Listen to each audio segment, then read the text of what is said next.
Доброе утро всем! Сегодня у нас 2 июля 2024 года. Насчет кедриков 2024 года. Насчет кедриков. Кедрики вот эти мы посадили где-то, наверное, 3 месяцев еще нету.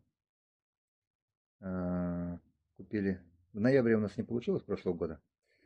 Купили где-то 3 месяца тому назад, посадили, и они очень быстро проросли в этом году. Эти кедрики у нас от прошлого года, которые в прошлом году они проросли и росли у нас. К сожалению, вот один высох. Почему? Пока не знаю, не выяснили. И вот этот кедрик тоже высыхает. Или уже высох. Высох. И зимой еще у нас один погиб. Также высох. Не знаем причину. Наверное, может быть, землю нужно поменять. Вот этот кедрик, он в прошлом году еще такой был. Но пока держится, зеленый.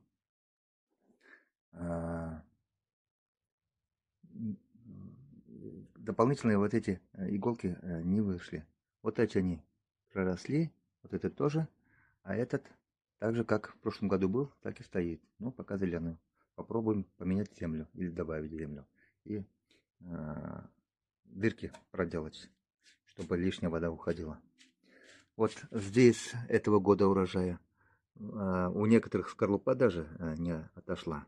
Я у нескольких вытащил скорлупу. Вот я у этого, у нескольких вытаскивал, где-то я порвал даже. Еще одной посуды у нас нету здесь. Где-то еще 2 кедрика у нас есть. Кедрики я также купил на рынке.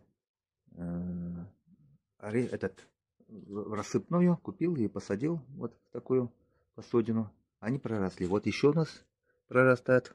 Этот уже у нас от скорлупы отошел, от орешков. Еще есть, вот. Выходит. Нет, это не то. Вот тут еще выходит. Есть еще, должны прорасти. Ну, штук, наверное, 50 или под 100 штук даже сюда посеял. И в другую посудину сообща.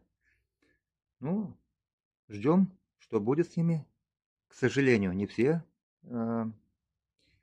растут. Некоторые погибают. Что делать?